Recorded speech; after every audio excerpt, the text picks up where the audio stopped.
그 당시에는 진심이었으나 시간이 지남에 따라 마음이 변하는 경우가 있죠.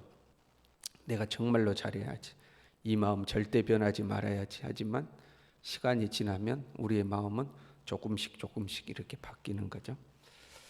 그러니까 내 자신도 마찬가지고 상대도 마찬가지고 누군가에게 그 마음이 변치 않기를 기대하는 것, 또는 오래전에 한 말에 대해서 끝까지 변하지 않고 그 말을 지키기를 원하는 것, 이런 약간 무리라는 것을 우리가 인정해야 됩니다. 시간이 지남에 따라서 사람은 변하잖아요. 간혹 싸우면 여러분 그렇게 싸울 때 있죠. 옛날에 네가 이렇게 말했잖아, 옛날에 네가 이거 하겠다고 말했잖아, 이렇게 뭐 부부가 됐든 부모와 자녀가 됐든 간에 그렇게 다투는 경우가 있잖아요. 그 옛날에 언제요? 그 10년 전에 네가 결혼할 때 그랬잖아, 뭐 이렇게 하고 싸우잖아요. 그런데 시간이 지남에 따라 사람의 마음은 변한다 하는 것을 우리가 서로 인정할 필요가 있죠. 제가 부목사로 있던 교회에 어떤 권사님이 이제 사람들하고 어울려서 이런저런 이야기를 하다가 복권을 하나 샀던가 어디에서 얻었던가 뭐 그랬어요, 그 권사님. 그러니까 이제 복권에 대해서 이야기를 하지 않았겠어요. 1등 당첨되면 뭐 할까요? 어쩔까요? 막 서로 이제 이야기하다가 한 그 젊은 집사님이 권사님 당첨되면 나 1억만 주라, 이제 이런 거예요. 권사님이 알았어, 내가 당첨되면 1억 줄게, 이제 이렇게 한 거죠. 근데 집에 가서 이 권사님이 곰곰이 생각을 했나 봐요. 그러니까 자기가 한 말을 지킬 자신이 없거든요. 그 다음날 전화를 한 거예요. 내가 어제 한 말 취소다 하고 이제 전화를. 아직 당첨도 안 됐어요. 아직 추첨도 안 했는데 내가 한 말 취소다, 이렇게. 사람의 마음이라는 것이 하룻밤 사이에도 바뀌는 겁니다. 하룻밤 사이에도 바뀌는 거죠. 진심이었지만 변하는 경우가 있어요. 그러나 그것과는 조금 다르게 당장의 상황을 모면하기 위해서 마음에도 없는 말을 할 경우도 있습니다. 내가 깊이 생각도 안 해보고 내가 그 어떤 정말 내 마음 깊숙한 곳에서부터 진심으로 나오는 말도 아니고 그냥 당장 상황을 어떻게 모면해 보려고 그냥 내뱉는 말들도 있죠. 주로 아이들이 그렇게 많이 하죠. 엄마가 핸드폰 사주면 내가 진짜 공부 열심히 할게. 사실은 핸드폰을 얻고 싶어서 한 말이지 진짜로 공부를 열심히 하겠다는 진심 어린 각오가 있는 것은 아니죠. 근데 부모는 또 미련하게 이 말을 믿죠. 이 말을 믿고 핸드폰 사주고 아이가 공부 열심히 안 하면 너 핸드폰 사주면 공부 열심히 한다고 했어, 안 했어? 사실은 진심이 아니었거든요. 핸드폰 얻는 게 목적인 거죠. 진심이 아니라 자기에게 유리한 무언가를 얻어내기 위해서 그냥 순간순간 하는 사람들이 말이 있다, 이 말이죠.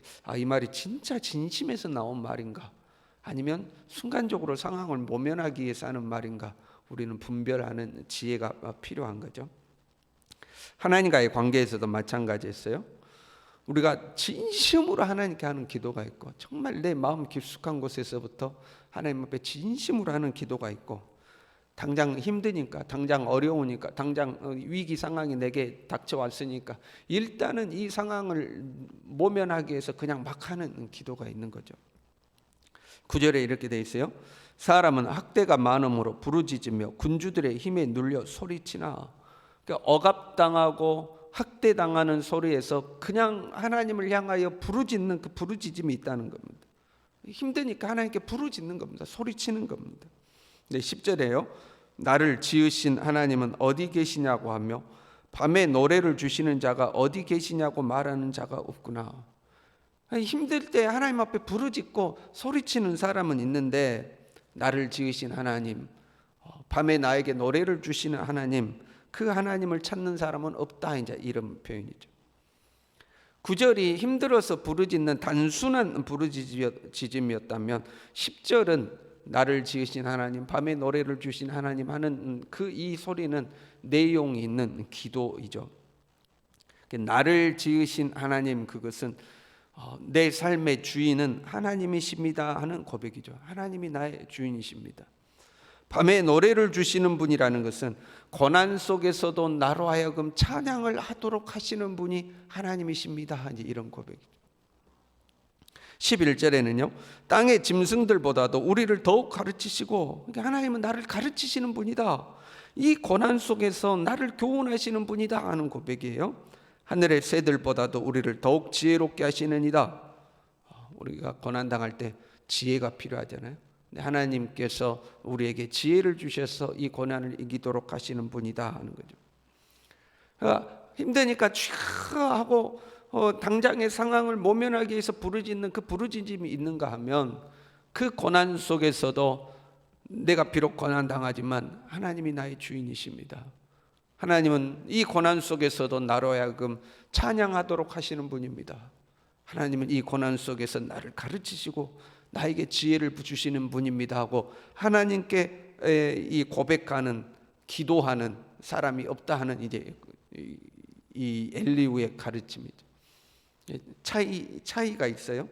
단순히 그냥 헤어나오기를 원해서 하는 기도와 진심으로 하나님의 인도와 하나님의 도움을 구하는 기도, 이게 이제 차이가 있는 거죠. 가장 중요한 차이는 뭐냐면, 단순히 부르짖는 것과 뒤에 하는 기도의 가장 중요한 차이는 뭐냐면 관계에 있습니다. 관계. 안 믿는 사람도요, 위급한 상황에서는 하나님을 찾죠. 그 하나님 믿지도 않고 교회도 안 다니는데 당장에 큰 어려움이 생기면 아이고 하나님 나 좀 도와주십시오 하고 이제 하나님을 찾죠. 힘들어서 하나님을 찾기는 하지만 하나님이 나의 주인이십니다라고 고백하시지는 않죠. 밤에 노래를 주시는 하나님, 깊은 고난의 밤에 나로 하여금 찬양하도록 하시는 하나님, 이런 고백은 그냥 단순한 부르짖음에서 나오는 고백이 아니죠. 하나님과 깊은 인격적 관계에서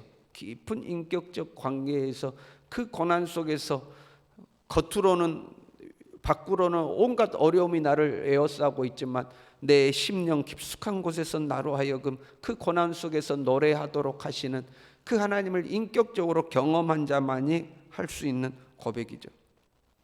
하나님 막연히 어딘가에 계시겠지, 뭐 교회 다닌 사람들이 뭐 급할 때는 기도하더라 하니까 어디 하늘에 계시든 어디 계시든 하나님 찾고 부처님 찾고 예수님 찾고 하는 그런 하나님이 아니라, 나와 인격적으로 깊은 관계 속에서, 그 깊은 어둠 속에서도 나로 하여금 노래하도록 찬양하도록 내 심령을 일깨우시는 그 하나님, 그 하나님과의 인격적인 관계가 있어야지만 거기에서부터 이런 기도가 나오는 거죠.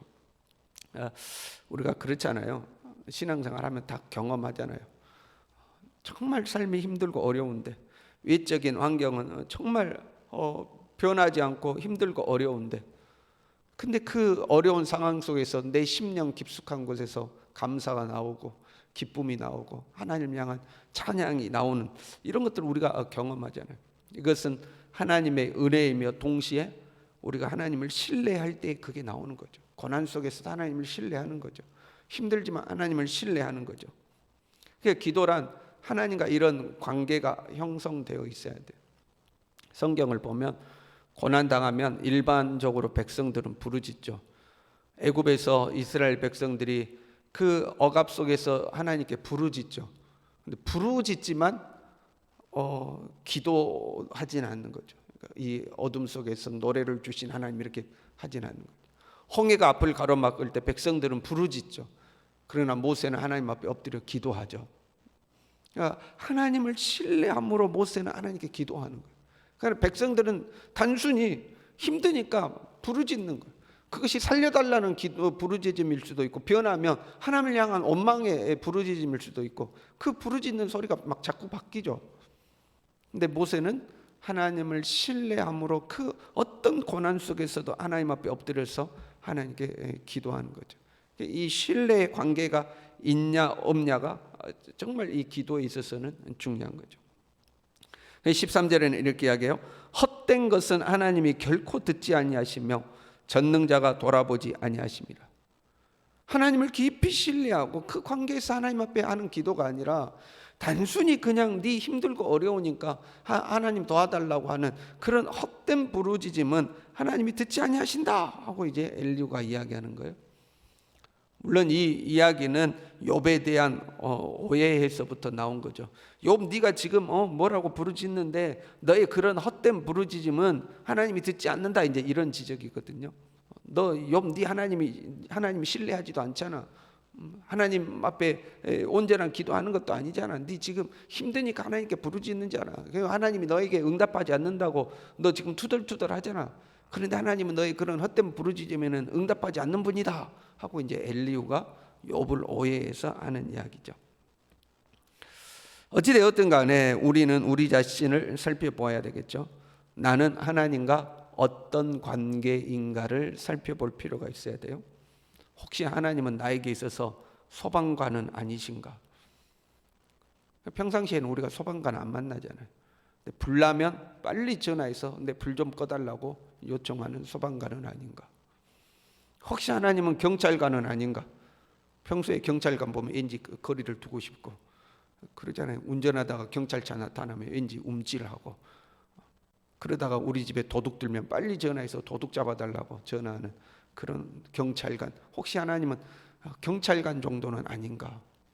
혹시 하나님, 내가 그렇게 하나님을 그렇게 생각하고 있지 않은가? 아니면 하나님은 나의 주인이십니다. 나의 모든 것이 하나님의 것입니다.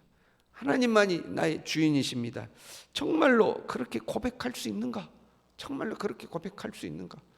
아니면 평상시에는 하나님 따로 나 따로 살다가 불나면 전화하고 도둑 들면 전화하는 그런 분은 아닌가? 우리가 하나님과의 관계를 살필 필요가 있어요. 사람은 하나님으로부터 독립하려다가 하나님과 단절되었죠. 보세요. 아담과 하와가 하나님 부인한 거 아닙니다. 하나님 없어, 하나님이란 없어, 이렇게 하나님 부인한 게 아니죠. 하나님의 존재를 알았고 인정했고 하나님이 어떤 분이라는 것도 알았어요. 그런데 내가 하나님의 소유됨을 부인하고 하나님으로부터 독립하려고 한 거죠. 네가 주인이 돼야지, 네가 하나님 돼야지. 언제까지 하나님 밑에서 너 그렇게 살래? 사단의 유혹이 그거 아닙니까? 하나님으로부터 독립해서 네 자신의 삶을 살아라. 이게 사단의 유혹인 거죠. 내가 하나님의 소유됨을 인정하지 아니하고 하나님은 하나님이고 내 소유는 내 소유, 이렇게 생각하는 것이 타락인 겁니다. 그래서 인간은 타락한 거예요. 이렇게 범죄한 우리를 하나님께서 예수 그리스도를 통해서 다시 하나님과 관계를 회복시키신 줄로 믿습니다. 다시 우리는 하나님의 것이 된 거예요. 하나님의 것이 된 거예요. 그럼 이게 좋아야 합니다. 내가 하나님의 것이다, 이게 좋아야 돼요. 나는 하나님의 것입니다. 그리고 하나님은 나로 하여금 그 깊은 어둠 속에서도 노래하도록 하시는 하나님입니다. 나에게 지혜를 주시고 나를 교훈하셔서 나를 인도하시는 하나님입니다. 이 하나님에 대한 절대적인 신뢰 관계가 형성될 수 있기를 바랍니다. 그러면 우리가 기도할 때마다 하나님은 우리를 인도하시고 가르치시고 응답하실 줄로 믿습니다. 기도하겠습니다. 하나님 아버지, 감사합니다.